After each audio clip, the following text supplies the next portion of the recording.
Pecco Bagnaia versus Marc Marquez. The showdown in Jerez. What a race. Hello there. Welcome back to my YouTube channel, Motorsport Addict, where I discuss motorsports events and news that grab my attention. I hope you enjoy watching. This is my perspective on the 2024 MotoGP race weekend in Jerez, Spain, and the epic showdown between Marc Marquez and Pecco Bagnaia. This season keeps getting better. I had said the Kota main race was the best race of the season so far, but man, Jerez was even better. What a race. So many highlights, so many thrills. Literally, so many twists and turns that I was on the edge of my seat throughout the race.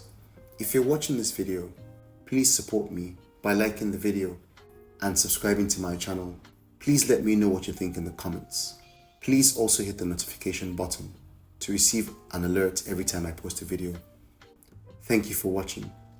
Now let's get back to Marquez and Pecco.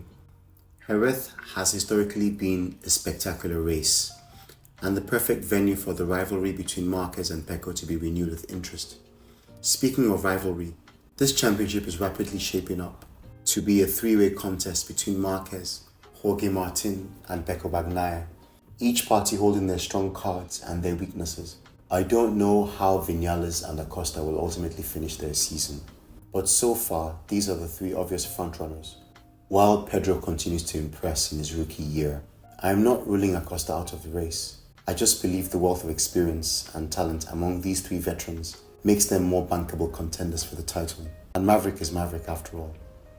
Let's take a look at some of these rivalries. The competition between Pecco and Jorge is explosive as they are on the same machine, the latest spec Ducati Desmo Sedici prototype, run by both the factory team and the satellite Pramac team. Jorge has a point to prove, having been passed over for the factory seat in favor of Enea Bastianini in 2022. He also narrowly lost the title to Pecco last season, and with it, a second opportunity to be promoted to the factory Ducati team. He's made it clear to all parties that he wants a factory seat, preferably at Ducati for 25, and that this is his final season on a satellite bike. So he's got a point to prove, and ideally he wants to win the 24 title to give himself the best possible chance to secure the coveted factory seat for next season. He started the season very strongly and led the championship race by a comfortable margin heading to Jerez. Marquez versus Martin, two Spanish riders who are both vying for the same factory seats next season. Two determined gladiators. Or should we call them matadors? What do you think? I digress. Marquez and Martin are competing for both the 25 Ducati and Aprilia factory rides.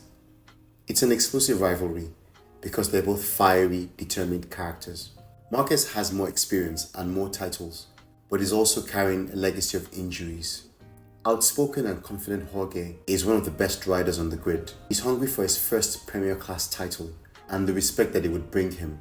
A crash with Marquez was one of the factors that finally ended Jorge's championship run last season. Marquez versus Pecco has been brewing for a while. The rivalry has been explosive this season already, just 3 races in. It always had potential to be a great rivalry, but Marquez's recent injury troubles and the failures of the Honda package have robbed us of this great head-to-head competition. Marquez had a point to prove that he could still win, that the injuries and surgeries that almost ended his career had not robbed him of his speed. He reportedly had a shot to ride the factory Ducati at Pramac for 2024, but legend has it that Ducati refused to allow Pramac sign Marquez over concerns that he would disrupt the harmony of their blended factory and Pramac satellite squads. Hence, he was forced to sign for Gresini to ride a year-old bike. You would imagine that even if a multiple world champion like Marquez was going to sign up for a satellite team like Valentino Rossi did in 2021, that his team would provide him the current year machinery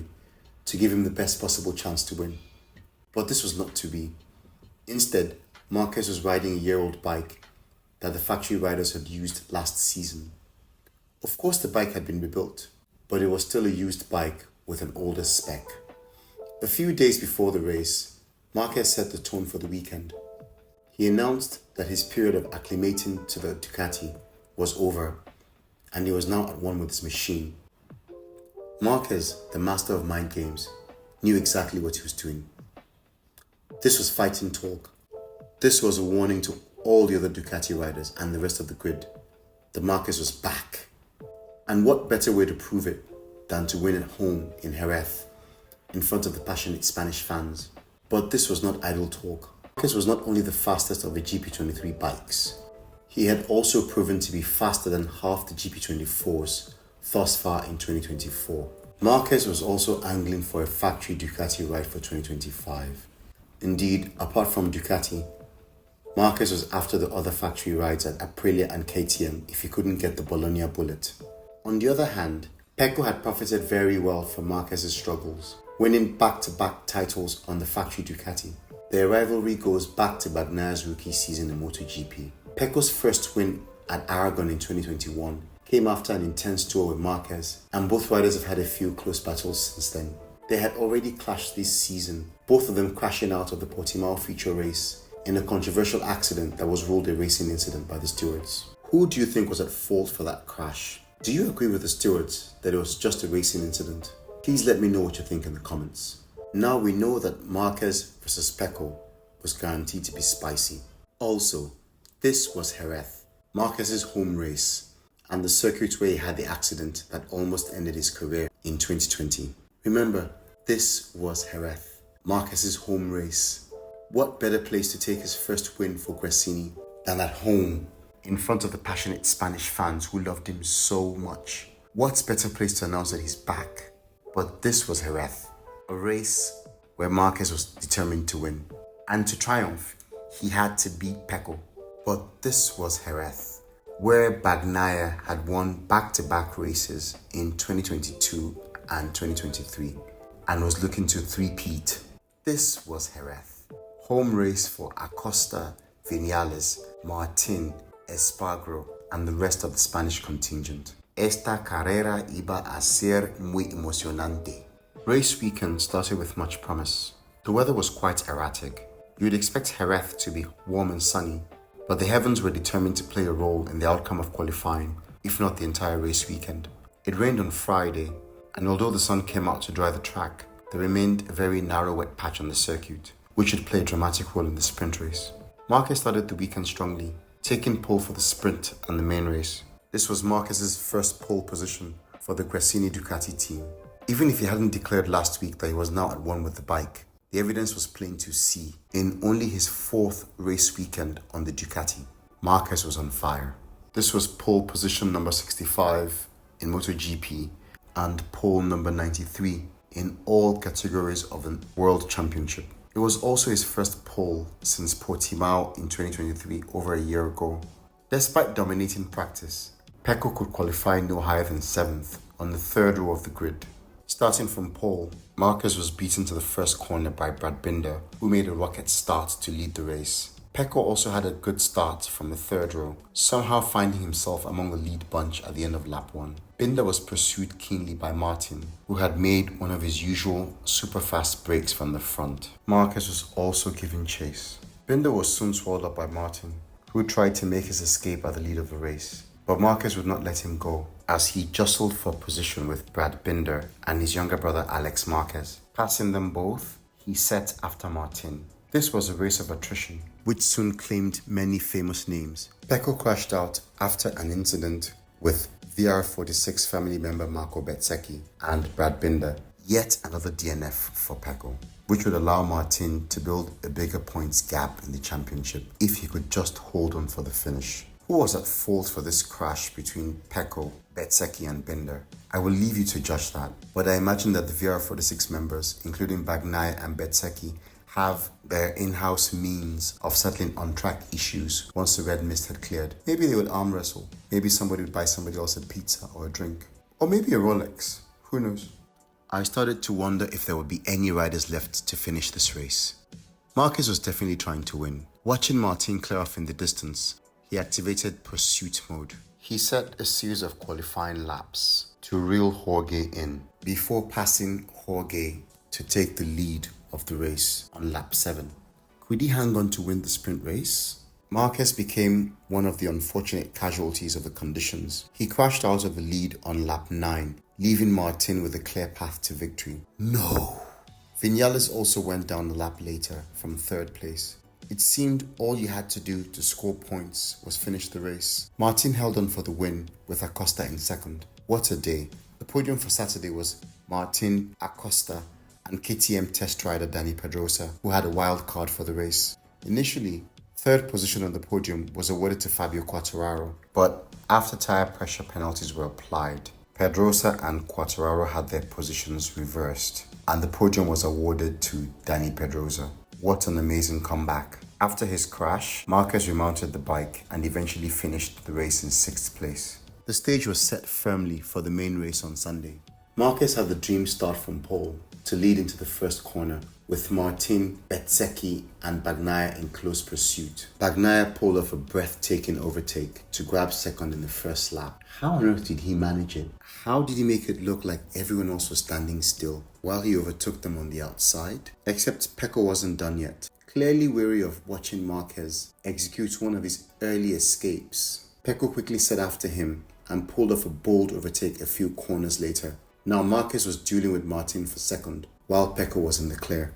What a first lap. But you know Marquez, and you know he would not give up the lead easily. He fought back aggressively.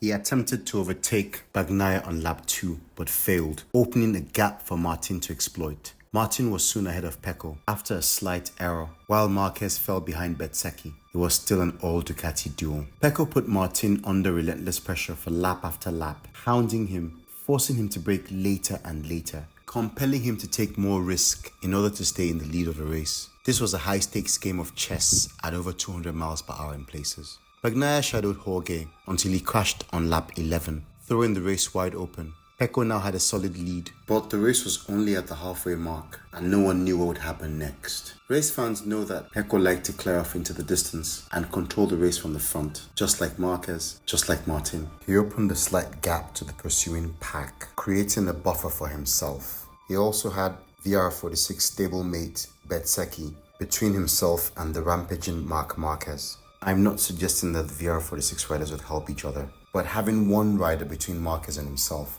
would make it, in theory, slightly more difficult for Marquez to catch up to him. The result of the race was looking like a foregone conclusion, but Marquez didn't get that memo, or he didn't care for it. Bezzecchi was fading, and Marquez was determined to win. He pulled ahead of Bezzecchi on lap 14 and activated pursuit mode again. Follow that GP24. Marquez wanted to win in front of the home fans, and he was not ready to give up. This was the race we had been waiting for all season. GP23 versus GP24. World champion versus world champion. Marquez versus Pecco Bagnaia. Marc put in a series of qualifying laps on his old tyres to reel Pecco in. Doubtless, he was trying to pressure Pecco into making a mistake if he could not win the race on outright pace. Marquez was mega in the left turns as usual, but Pecco was now a seasoned campaigner in his own right, and he had a few defensive tricks up his sleeve. The showdown was clearly in the offing, but who would win? Marquez eventually caught up and tried to set up an overtake into turn 9, a move which Pecco was not standing still for. Marquez overtook Bagnaia in Aspar, but Pecco got him back immediately on the undercut. They rubbed paint going into turn 10. Marquez leaned on Pecco, who refused to yield. I could hardly believe my eyes as I watched Marquez lean hard, resting his shoulder on Bagnaia's bike as they went through the corner together, tightly. I had my heart in my mouth. How was this possible? Surely they would crash. It was win it or bin it, all or nothing time. I fully expected them to crash out of the race any moment, like they had in Portimao. At least one of them would fall off the bike, right? I mean, could they both sustain that pressure on used tires?